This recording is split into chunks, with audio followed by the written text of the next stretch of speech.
Welcome to Stuff You Should Know, a production of iHeartRadio.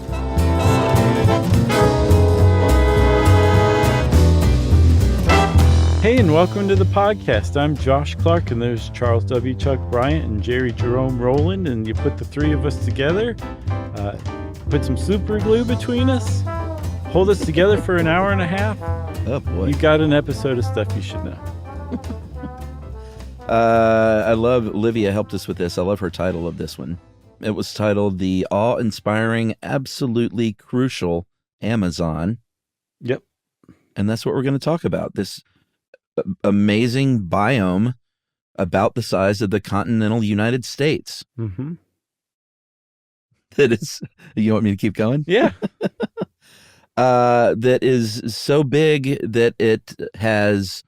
how big is it compared to the world? Like 1% of the world? Of the Earth's surface, yes. But houses about 30% of the biodiversity? Yeah, the world's terrestrial species. I mean, like, it's really difficult to overstate just how unique and important the Amazon rainforest is. It's just, I want to go now. Yeah. I like looking at pictures of it. It would be cool. I'm sure it would be cool, but it'd be one of those things where I wish I could just teleport there and like hang out and then teleport home. Like that's probably a big trip to get into the Amazon these days, you know? Yeah, and I'm also curious about what kind of trips are good trips that don't disturb things in such a way like where you're not just some like cruddy American tourist doing the wrong thing, you know? Right, for sure. For sure. But one of the things about the Amazon is that a lot of people take it as this pristine, untouched natural wilderness that we're trying to protect. And for a very long time, that was the consensus, not just among the general public, but among anthropologists, archaeologists, a bunch of different ologists, that the people who had lived there lived so lightly upon the land that they were almost, they were almost having about the same impact as some of the other, like some of the wildlife there, that it just they weren't impacting it enough to even consider it a significant amount. And that Amazon was just this natural gift on Earth that we had, as part of our cultural or our global heritage, right? Yeah, like a giant international park or something. Exactly. So what we've come to find is that that's absolutely not the case, that the Amazon was actually not entirely, but significant chunks of it were engineered by humans, and that probably the best way to preserve it is to hand as much as we can of it over to the humans who have traditionally lived there, or who are the descendants of the people who engineered it years back. Yeah, which, we got some stats on that later, but I thought that was pretty cool. Yeah, for sure. So we should probably start further back than humans even, because the Amazon has been around for about the last 15 million years, and it started out as a giant lake. Yeah, a big freshwater lake. And over time, like to the tune of millions of years, sea levels fell, and eventually, things are going to change geologically speaking around it. And it became a wetlands. And then about 11 million-ish years ago, it finally turned into a river system flowing east into the ocean. But that wasn't all, right? Things continued to change from there. Yeah. So basically they carved the rivers flowing from the headwaters in the Andes eastward toward the Atlantic. They carved, they made an impression on the continent, and they also brought sediment to the river. So soil started to grow, which is really significant because tropical rainforest soil is typically rather infertile because it's so hot and so humid that stuff decomposes basically too quickly to create nutrients trapped in the soil. So the fact that there were sediments, that there were nutrients being brought into it by the river is what allowed the Amazon basin to become so lush. Yeah, and diverse. So still, this is, like 11 million-ish years ago. You had savannas, you had big patches, like Olivia called them islands of forests, and you had all sorts of sort of smaller biomes. And then through different ice ages, we'll just call them ages. Sure. Things were changing, things were shifting. it became wetter, then it became drier. Mm-hmm. The river system would change direction, like in its flow.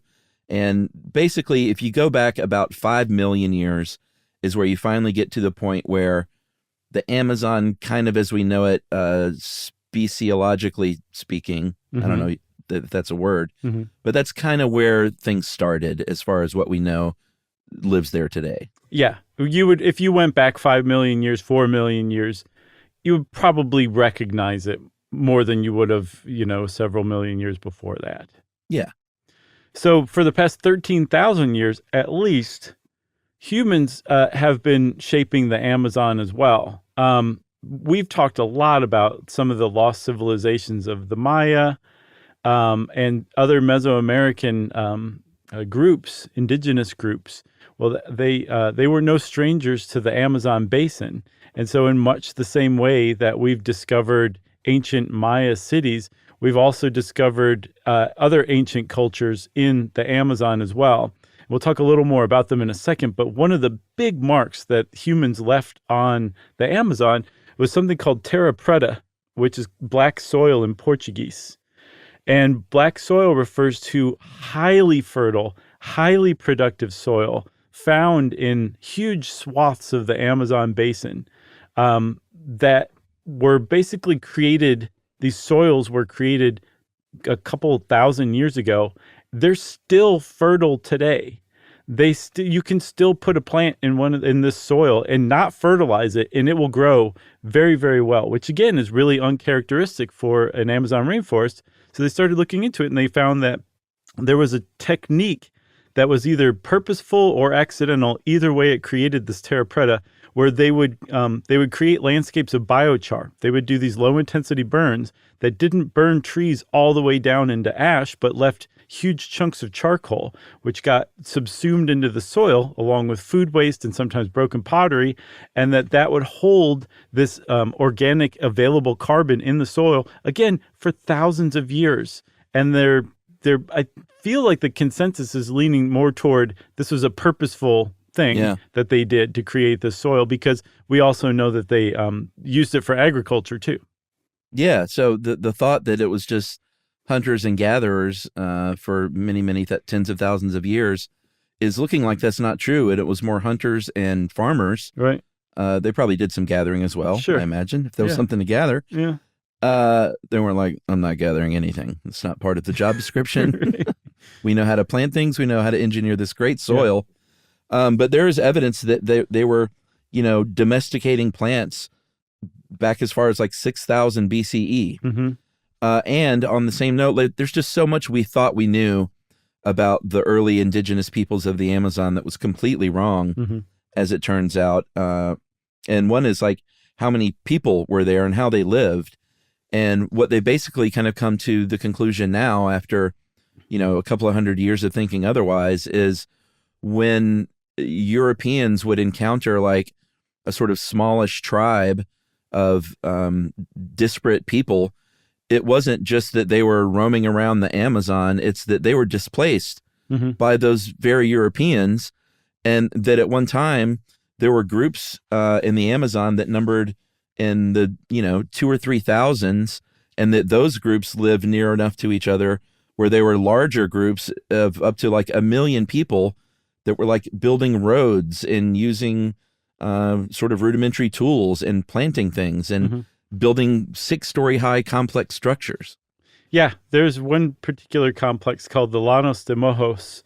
It's about the size of England, and it housed about 1 million people in, I believe, the beginning of the last millennium to about the 1400s, I think. And in particular, there was the Kasarabe culture, and they did what was considered low-density urbanism, cultivated you put another maize. Letter in there, by the way. I looked it up. That's correct, though. Oh, really? Uh-huh. So Livia left it out? Yeah, I believe so. All right. Look at you. Kasarabe. Finally, my addition of an extra vowel really comes in handy. All right. Because I would have either way, whether it was correct or not, Right. So, but they did what you were talking about, where they built these structures. They built raised terraces that so that their cropland wasn't affected by regional or seasonal flooding. They connected these villages by raised causeways. They did all this amazing stuff. And then because of probably climate change, like we saw in the, what happened to the Maya civilization episode we did, they abandoned these structures. And then once the Europeans showed up and introduced smallpox, that was it. Like whatever civilizations were left were wiped out, to the tune of potentially 90% of the inhabitants of the Amazon were wiped out by smallpox starting in the 16th century onward. And then, when the Spaniards came across these, wandering bands of hunter-gatherers, they just assumed that's what had always been there, who had always been there. And it turns out that these were essentially refugees from European conquest, smallpox, and climate change, essentially, and that they didn't really resemble the cultures that they had come from at all.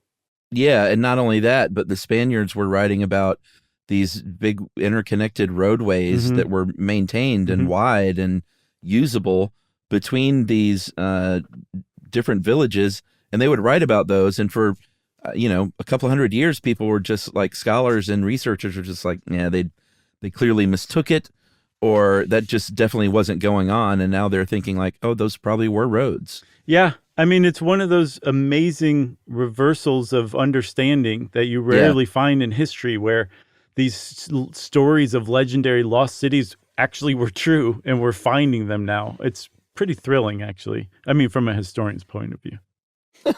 Not like, I don't know. From a computer programmer's point of view, it's so-so.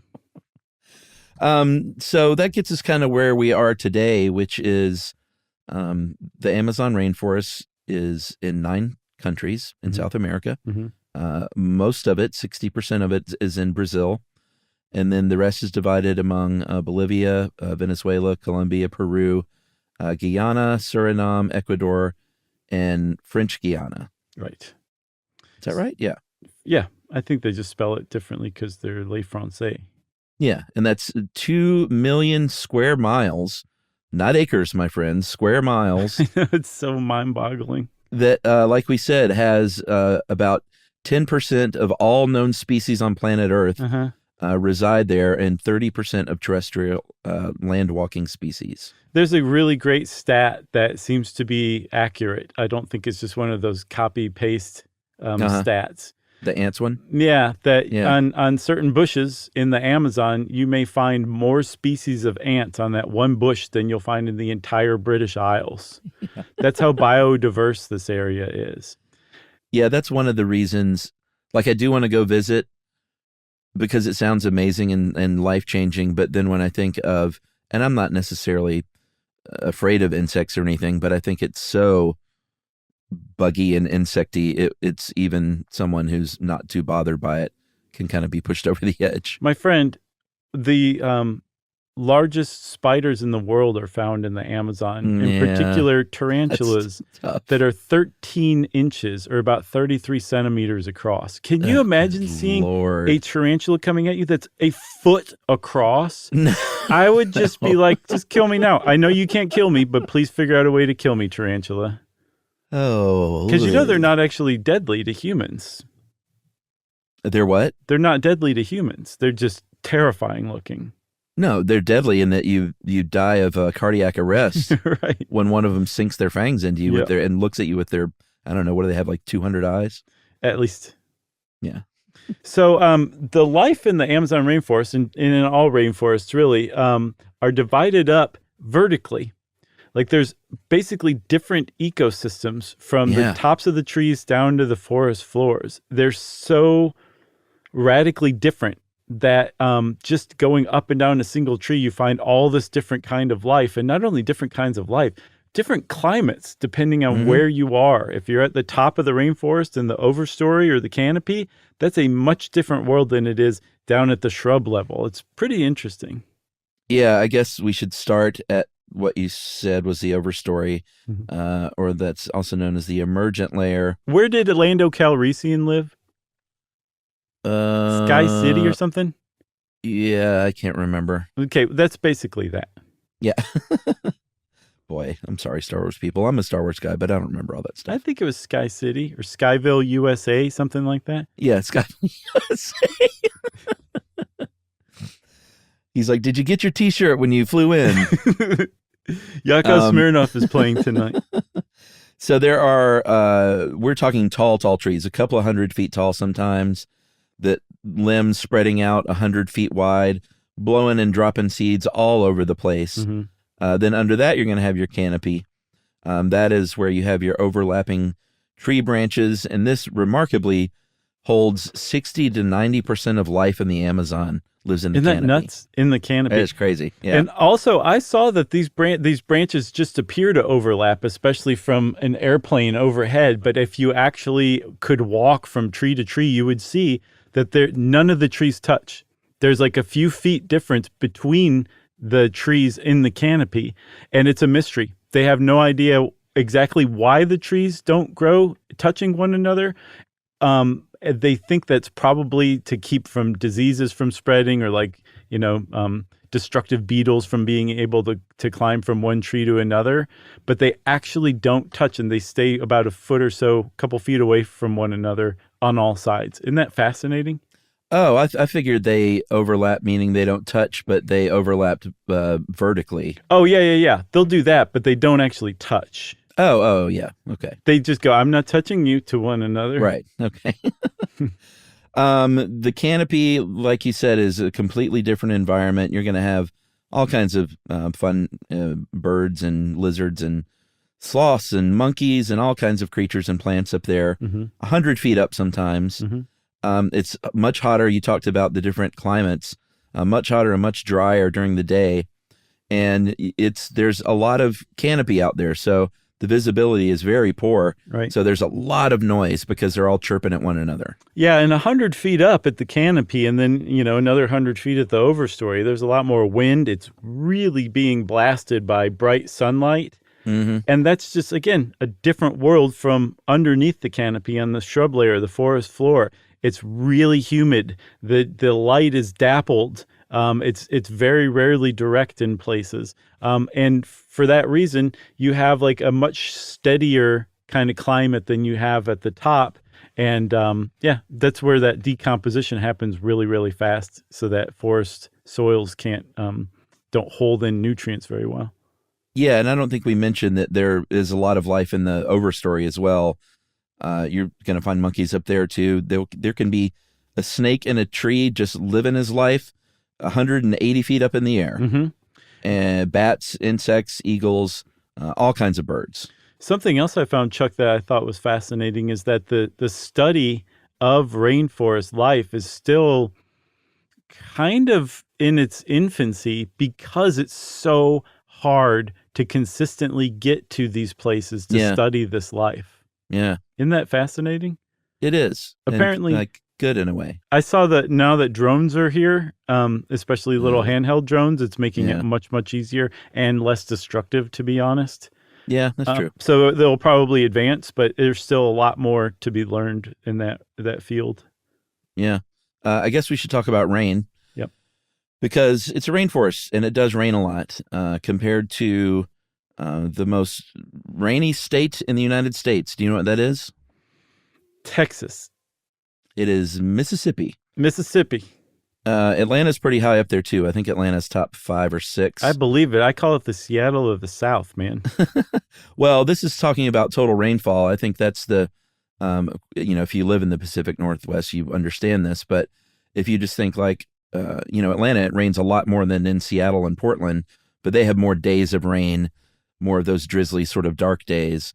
Whereas in Mississippi and Atlanta in the Southeast, it's just pouring hard rain to the tune of, in Mississippi, about 5.5 feet a year. Wow. In Atlanta, we get about 4.3 feet per year.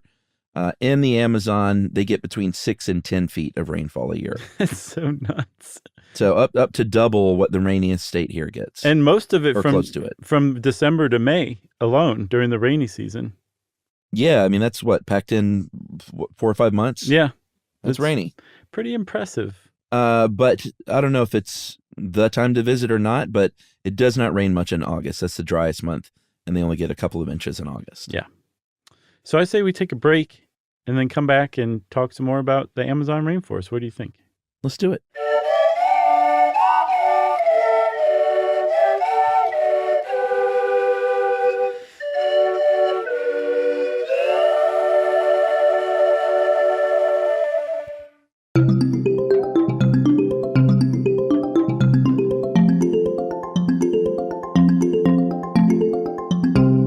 All right, we're back.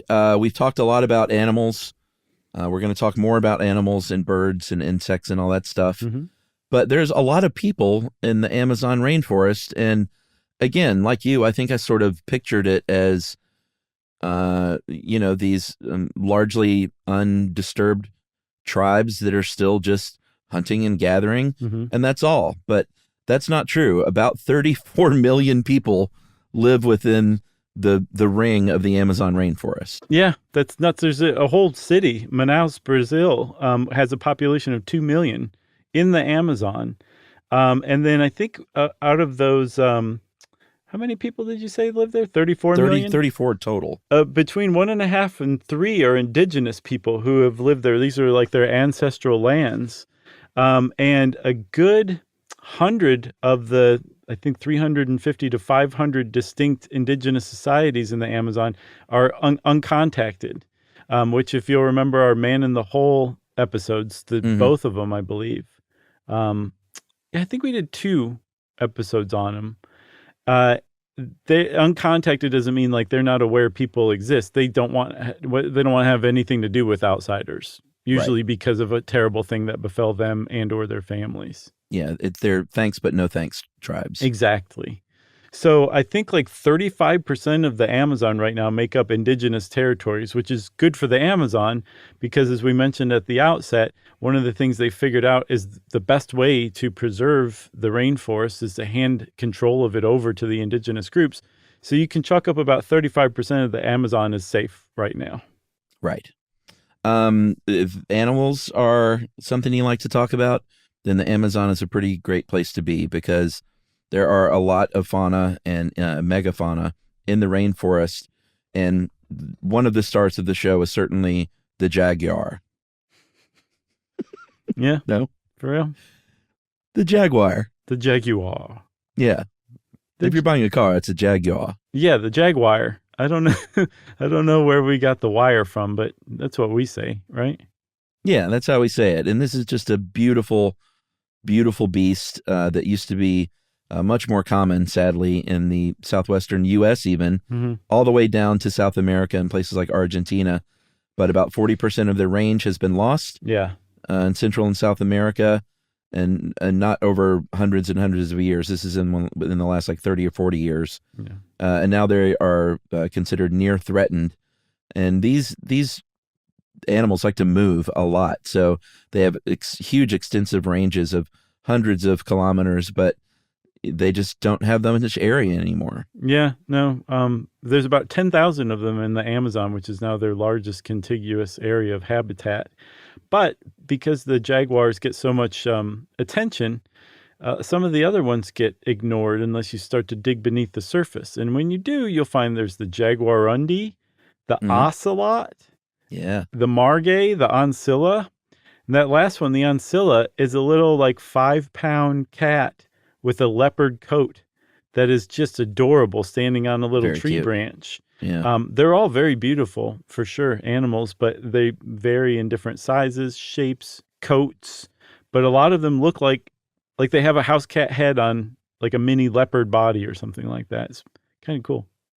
I'm saving my dad jokes from now on after the bee incident, by the way. Oh, no. I think everybody's been pretty much in favor that it was definitely worthwhile. Oh, I've had a couple of yays and a couple of nays so far. I didn't see the nays. My point that I made to one of them was like, if I wrote that joke down and told it, it's probably pretty terrible, but it was off the dome. Yeah, I thought it was great. I still, I wake up laughing thinking about it almost every morning. So I won't make jokes about ocelots and ocelotals. Not going to do it anymore. I think that's a good choice in this case. Good. There's also monkeys. Oh, lots of monkeys. 150 plus species of monkey. Everything you could imagine. I love how Livia put this one. The nightmarish looking bald, I guess that's Uakari monkey. Yeah, you need to look that one up. It's Oh, I really did. neat. It looks like it looks like, this sounds awful to say, it looks like a monkey who had his face peeled off. Wow, yeah, it does look like that a lot. It's just a very bright red. It looks like a wound almost. Yeah, or like it has an angry sunburn on its face only. Yeah. It's really neat looking. It's a cool monkey. There's also squirrel monkeys, which are basically what you would think. They're very tiny, but they're considered large-brained if you put any stock in brain-to-body ratio, because they have large brains considering how small they are. And they live in massive groups of up to 300. And I looked up, I was looking at them, and somebody asked on Google, are squirrel monkeys good pets? And the answer to that is 1,000 times no. Oh, really? Yeah, because they have to have constant stimulation. So you have to pay attention to them basically constantly. And if you don't pay attention to them, they will just start messing stuff up all over the place and making your life miserable. So my advice to you is no, you don't want a squirrel monkey as a pet. I had not looked that up until just now, and I get why people want them as pets. Yeah. They are cute. They're very cute. And they're, I'm sure, a lot of fun to hang out with, but maybe just in the jungle, you know? If you don't pay them enough attention, they'll peel their face off and become bald Uakari monkeys. That's so These monkeys are very valuable to the ecosystem, though. They are not just for looks and being cute and making fun noises and like being cheeky and stealing food off your plate. They play very key roles. They're up there chowing down on leaves, and they're going to be pooping that stuff out. They're going to be spreading seed. That's going to, the trees are going to be more productive because they're going to be like, something's eating me. I need to grow more. And that's going to, we always talk about the domino effect in these ecosystems. Then there are more insects that are feeding on these little leaves. That means more birds are going to be eating the insects, and it just goes down the chain, and it's good for everybody. Yep.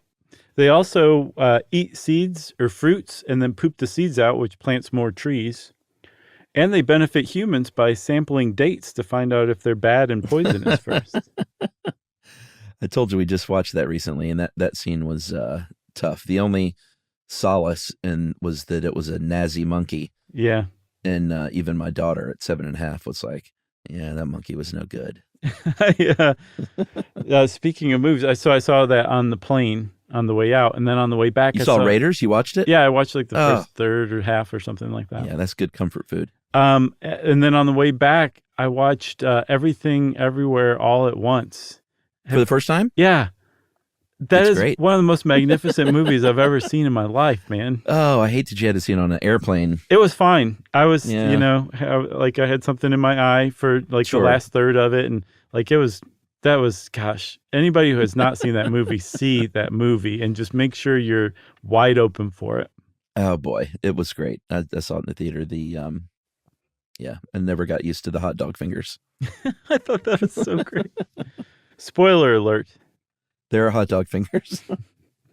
What else do they have out there? They have the pink river dolphin, the botos, which is pretty amazing. They swim up in those flooded forests and tributaries. Yeah, I just thought that was so pinkish. cool, Chuck, that they had that they swam in the forests. Yeah. That's just amazingly cool. Yeah, you got your eyes out for the jaguar, and you're like, look out for that dolphin. Right, the pink one coming at you. Yeah, and they're pinkish. Like I was expecting a more pink than I got when I looked them up. But they're pinkish, and it looks like their little snouts are way, way longer, right? Yeah, they do look a little. They needed to burrow past all the stumps in the flooded forest. And if you want color, my friend, forget the pink river dolphins and focus your attention on poison dart frogs. And stay away. Dozens, don't get close, just look at pictures. There's dozens and dozens of species of them, and they are so beautiful. They're just like the different colors and how vibrant they are, and like how is that not glow in the dark paint? It's just mind-boggling. But ironically, so they're called poison dart frogs because the tribes have used their toxins that they naturally secrete for blow dart hunting. Right? That's where they get their name. But ironically, the least colorful of them all, the golden poison dart frog, is the deadliest. They have enough toxin in them to kill 10 people. This tiny little frog does. So steer clear of the golden poison dart frog. If there's one lesson in this episode, it's that. We won't get too detailed, but there are all kinds of rodents. There are all kinds of terrestrial mammals roaming the ground. The birds, just forget about it. I mean, you want to go see a toucan up in a tree or a macaw, that's where you're going to find them. And that's, I think, would be one of the kind of coolest parts for me, is looking up and seeing those birds that you've seen in like cartoons, and they're real and they're just flying wild. Yeah, flying past you going, just follow my nose. You got electric eels, you got tarantulas, you got piranhas and snakes. All kinds of things also want to kill you in the Amazon. Yeah, the bullet ant, which is the insect with the most painful sting of any living thing in the world, lives in the Amazon. Yeah, no thank you. And I came across one more thing about animals. I came across another word that is kind of like mast that I love. Browse. Just like you browse through a book, browse is a word for the leaves and twigs of trees and shrubs that animals eat.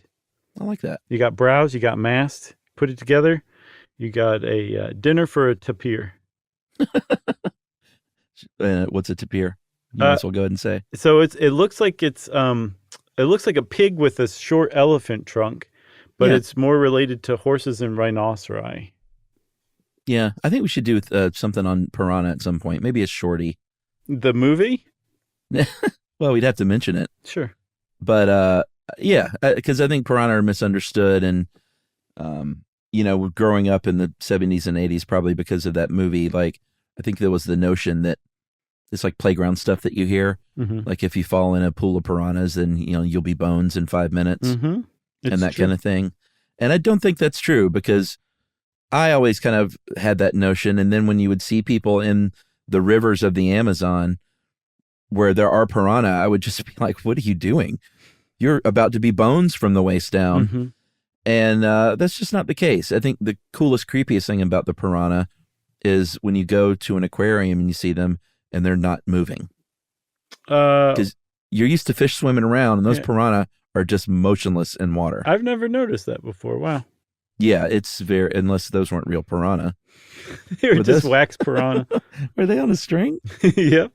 No, I think we'll have to get into that, but I know I've seen motionless piranha. There's one other thing to steer clear of, and that's the candiru, which is a parasitic catfish that is found in the Amazon River. And if you're not careful, it will swim up your urethra. Oh, we talked about that in something. We should talk about that in every episode, just to make sure that never happens to a Stuff You Should Know listener. Yeah. Wow. Okay. Yeah. Piranha can remain motionless for hours. I had to confirm that it wasn't crazy. Very nice. You're not crazy. I could have told you that. You want to take a break? Yeah, let's take our last break, and we'll talk about, other great things you can find there and how humans are destroying those things.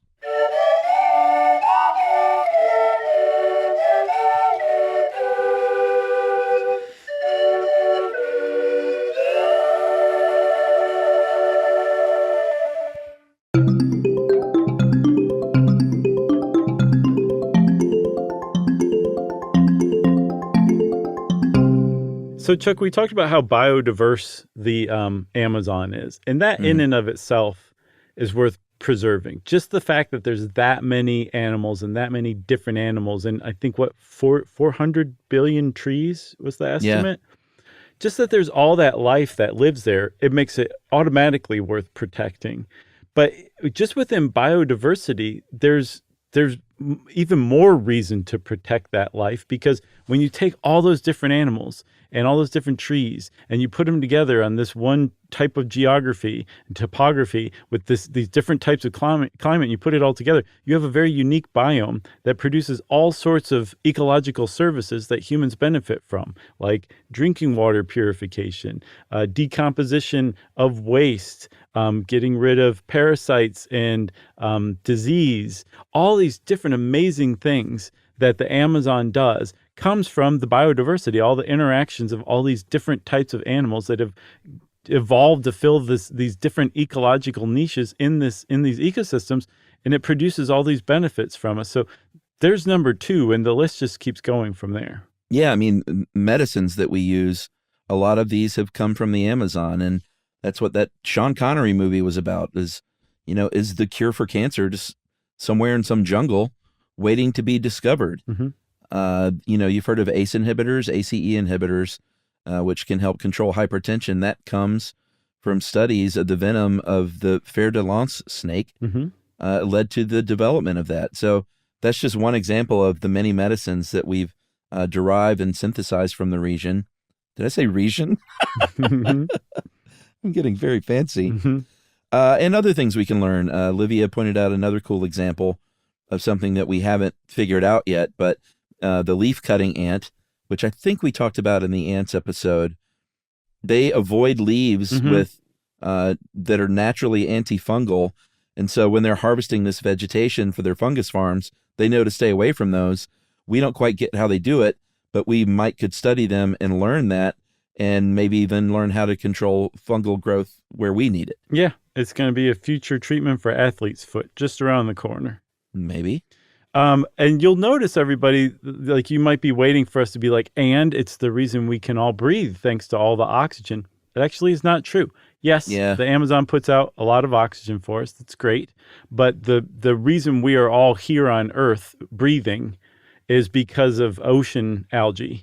Yeah, that's really who we have to thank. That's not to downplay the role of the Amazon rainforest. One of the things that definitely has a huge impact on is the water cycle, and that the Amazon actually produces its own weather and then recycles it 5-6 times and then sends it along off to different parts of the world. And every single day, through transpiration of all the plants in the Amazon rainforest, 20 billion tons of water vapor are released every single day. That's definitely significant.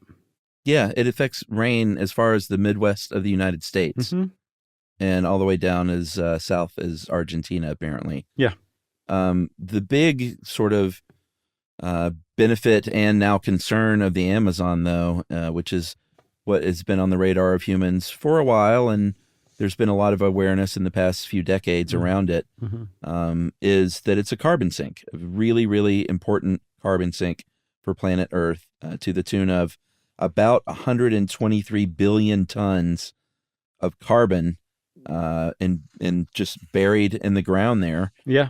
Which is great and valuable, but the problem is what's been going on since the late 1970s, which is burning hundreds of thousands of square miles of the rainforest and releasing all of that carbon into the air. Yeah, because not only is it in the ground, it's locked into the wood of living trees. But when those trees aren't living anymore, and in particular when they burn, all that carbon gets released all at once. Where, like, if a tree falls over in the woods, whether there's somebody there to hear it or not, doesn't matter. As it decomposes, it slowly releases carbon. If you burn a tree, it releases a ton of carbon all at once. And if you burn a huge swath of trees, that's a big carbon release. And yes, the Amazon has been burning since the 70s, largely to make way for agriculture, for the most part, cattle grazing. They're burning down the Amazon to make pastures for cattle, for the most part. And as a result, they're actually concerned that if it hasn't happened already, that in the not too distant future, the Amazon will transfer from being a net absorber of carbon, a carbon sink, to a carbon emitter, a net emitter of carbon, where it will put out more carbon than it holds in, which is terrible. You don't want the world's largest carbon sink, aside from the ocean, the world's largest land-based carbon sink, how about that, to turn into a net emitter. That would be a bad thing. And it all is basically driven by fire in one way or another. Yeah, but, it's because of climate change, even where there haven't been these fires. I think like the southeastern part of the forest hasn't been as burned down yet. But they have also become a net emitter because trees there are dying. They're dying too fast. They're dying faster than they can grow. And a lot of it is because of the warming climate, hotter, drier conditions on average, and then the level of rising carbon dioxide in the air. So more CO2 is going to make a tree grow faster, which is good in a way, but faster growing trees die younger. And like you said, they die, they decompose, and then release that carbon again. So it's this cycle where it's sort of feeding itself almost. Right. In the wrong direction. Yeah, it's definitely the wrong direction. Another part of the problem too is that will affect that water vapor and all of the weather that it impacts, and it will also make the Amazon less rainy because as more and more portions of the forest become deforested, that rain that hits the canopy and the overstory and then trickles down slowly to the understory and the shrub layer and then the forest floor and gets like basically trapped in the forest floor and becomes that nice humidity that keeps the whole thing going and keeps the plants flourishing. That rain just runs off into the river and it doesn't get locked into the soil. So that just leads to further and further deforestation. And then the result of it, no, I'm not going to say it. The result of all of this is that these forest lands turn into grasslands, savannas, and that's just not nearly as big of a carbon sink. That's not what we want the Amazon rainforest to be. Even just for the fact that you don't want to lose the Amazon rainforest, that's enough to do something about this, let alone all of the sub details that make the Amazon what it is and make it valuable for all these different reasons. Yeah. So if you're out there and you're saying, so that's what Don Henley's been going on about. Mm-hmm. That's what Don Henley's been going on about for all these years, and a lot of other people. And when it comes to taking action like that, I'm glad people like Don Henley are raising awareness and literally doing like feet on the ground work and raising money when he's not suing people. But the government is where it really comes into play, and wealthy nations chipping in is where it comes into play, because for about the last 20-ish years or so, governments in South America have tried to curb deforestation here and there and have done a decent job. Some people say it's too little, too late. It's obviously never too late to try. But again, if we've passed that tipping point, then it literally may be too late in the long run. But Brazil, where, like we said, 60% of the forest is, they're going to be a big contributor one way or the other. And it's sadly driven by politics. So it hit a 6-year high, deforestation, just last year in 2022. And that was the end of a 3-year period where the conservative president, how do you pronounce his first name? Is that Jair? Oh, Jair Bolsonaro was saying, we need money. And the way to do that is to cut down and burn these forests. And before that, we had a drop in deforestation in a pretty big way under the leftist president, great name, Inácio Lula da Silva. And this is from 2003 to 2011. Mm-hmm. And he's back in power now. I think he's the only Brazilian president to be elected 3 times, is what I read. Oh, is that right? I thought this was just his second. But yeah, I guess he was 2-term and now this is his 3rd term, huh? Yeah, so he's back and he's saying, hey, we got to reverse these policies and protect these lands. If you look at charts of deforestation under different presidents, when Lula came in, that's what he's affectionately called in Brazil, it just drops. Deforestation just drops off precipitously. I saw it was down by like 2/3, I believe, during his administration. And so not only did he institute protection for the rainforest, Brazil's long had plenty of laws against things like illegal mining, illegal agriculture, protections for indigenous land that they just weren't enforcing. And they definitely stopped enforcing when Bolsonaro came into power. And that all they have to do is start enforcing some of these, and that will just have enormous effects. But in addition to that, they're also like, okay, like there are reasons people engage in illegal mining. There are reasons people use forest fires to drive indigenous people off their land, because this land is valuable for people who are in some places and times desperate for money to feed themselves and their family.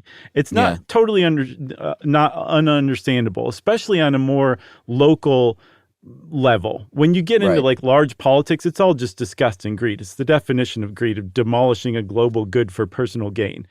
I don't believe that also translates to the local level where you're trying to feed your family, right? Sure, but what you can't do as a wealthy nation is just say, you guys need to change what you're doing. Right. Without chipping in and helping some. Right. So there's a couple of ways to do this. And one that I believe Brazil is really interested in internally is figuring out how to exploit the Amazon without harming Exploiting it. the Amazon. Right, without exploiting it in a sustainable way. And I mean Sure, exploiting, like taking the wealth of nature from it, like oils and nuts and fruits, and getting into ecotourism that isn't actually harmful. That's Right. a big way to kind of say, hey, you don't have to do this illegal mining anymore. Here's some other stuff we can do, and you're going to make even more money to be able to sustain your family, and the forest will continue to thrive. The other way is, like you said, going to wealthy nations being like, hey, this is a global common good. You guys think that it should be around, that the biodiversity alone means that it should be protected. Well, then chip in. If this is like belongs to all of humanity, why should we be the only ones who have to suffer to preserve it? Because there's a lot of stuff they could extract, like oil in the Amazon, that they're saying, pay us not to do that. Like, we could use that and to keep up and pay off the debts that we owe you guys. So pay us to leave it there, and then the Amazon gets preserved, and then we don't have to extract this oil to support ourselves. Yeah, and oftentimes that payment, you kind of mentioned it, is in the form of debt forgiveness. Mm-hmm. And there's been a big push in the past, I feel like 15 to 20 years, for wealthier countries to forgive the debt of poorer countries. And I think Bono is big into this cause, but I think more in Africa. Yeah. If I'm not mistaken. I don't remember, but I feel like he's tried to raise awareness for that and kind of push for debt forgiveness. And if some of these, people like Brazil and Ecuador and Colombia had debt forgiveness, they may not be doing the mining and the oil drilling. Although the cynic in me says that someone would come along and try and just exploit it for the riches of it, not necessarily to pay the debts. But one thing we have found that works, like we mentioned at the very beginning, and we're coming full circle here, is that what they have squarely found is that returning control of this land to the indigenous cultures there has seen a massive, I think, a 2/3 decrease in deforestation in areas where indigenous people have full ownership rights. Mm-hmm. So there's your answer right there, is give it back to them and say, how would you like to treat this land? Probably how you always wanted it treated. Right, but also that means, so that's saying you're protecting that by giving it back, by saying, like, this is protected area, this is indigenous territory, you can exploit it. But that still leaves the problem of the non-indigenous people who are trying to make a living out of it. And again, you come into the wealthier countries and say, why don't you guys chip in? And actually, Chuck, there's been studies of people, like households in North America. Norway's really big on it. And I believe the UK, of what's called willingness to pay, WTP, among distant beneficiaries. That's people like you and me who are probably never going to set foot in the Amazon, but we still want the Amazon to be around. And I've seen as much as Norway households are willing to pay as much as 100 euros per year to keep the Amazon intact as it is now. In the United States, we've been shown to be willing to pay as much as $5 for every percentage of forest lost avoided. So if they can predict how much would be lost, and you say, well, this is going to save 15%, the average American household would be willing to pay $5 per percent for that 15%. And that the most agreed upon way of doing this is to say, how about let's make this happen, and then we're just going to make it a special tax that you pay when you pay your income tax every year, and each household pays $50-$60, and when you start to put that together among all households in America and then households in other Western nations, you suddenly have a really giant fund to preserve the Amazon. Yeah. Pretty neat. And, if you're looking for charities, I have not vetted all of these, but just a cursory search, and I do recommend anytime you're giving to charities, vet them and do your due diligence and check them out and all that good stuff. Mm-hmm. But just cursory search, there are lists of, best charities for protecting the rainforest, like the Rainforest Trust, Amazon Conservation, Cool Earth, Rainforest Foundation, Rainforest Action Network, Amazon Watch. There are all kinds of them out there. I don't know which one Don Henley's. Oh, here it is, the Hotel California Fund. No. No, I'm kidding. Oh, okay. I got you. Yeah, you really did. I'm surprised. Yeah. All right. What is the name of his? I don't know. Oh, okay. Can we look it up? No, as long as it's not that, that's fine. I'm sure you can Okay. search Don Henley Amazon Fund. Yeah. You got anything else? I got nothing else. Well, I thought this was a pretty good episode. I would say it's a throwback episode to like the 80s, like Save the Amazon, but it's pretty much been ongoing ever since then, huh? Yeah. Well, if you want to know more about preserving the Amazon, just start looking around to find out how you can help, and I'm sure you'll find all sorts of cool ways, and Godspeed to you for doing that. And since I said that, it's time for listener mail. I'm going to call this hot off the presses, another DeLorean. And by the way, I asked for, I'm sure you noticed in the emails, I asked for calls for people to let me take a ride in one or drive one. And it turns out we have a lot of stuff you should know, listeners, that own DeLoreans. Yeah, who knew? Yeah. I mean, I don't know by a lot, but I feel like we got a dozen or so emails At least, from people in different places saying, Chuck, you're on when you want to do it. I know, it's pretty cool. So, I mean, I'm going to save all those. And then I know there's one in Boston, a couple in Canada. Are you going to do them all? Yeah, that should do them all. Huh? Drive all the DeLoreans. Yeah. Just do a big road trip. No, I'm going to figure it out, though, and meet up with somebody. Okay. But I'm going to call this another DeLorean email. Love the DeLorean ep. I actually owned one. Learned a few fun things about it that I thought you might be interested in. When I was younger, my grandmother left my siblings and me money specifically for our first cars. A serendipitous amount of time later, I saw one for sale on the side of the road.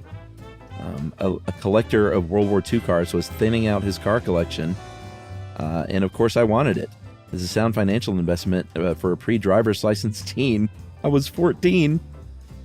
I can't believe this person bought a DeLorean at 14. Mm-hmm. I bought a moped at 12 once, but this pales in comparison to that. The kind that you was a bicycle as well? Mm-hmm. Like a true moped? Yeah, it also didn't work. Yeah, they never do. Mm.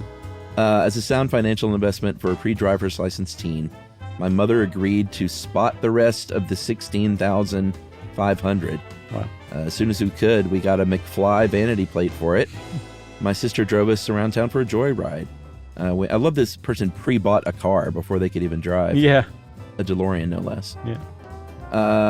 We went through a Chick-fil-A drive-thru and ultimately couldn't get our order through the very tiny window. Mm-hmm. So we had to back up and drive back in with enough allowance to fully open the gull wings as the whole staff looked through the window at us. Nice. I would just sit in this lazy boy level, comfortable, almost horizontal seat of my stainless steel paperweight. Wow.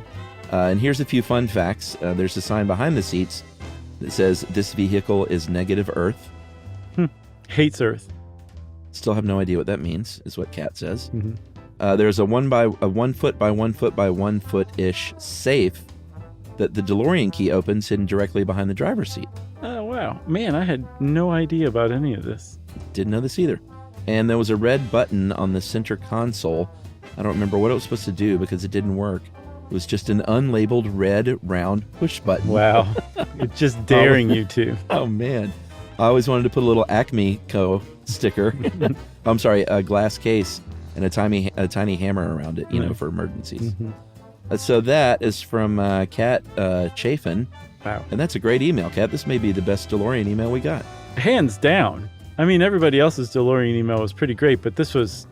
None of them topped this. Way to go, Kat. That's an amazing story. Thanks for all the extra info about the DeLorean, too.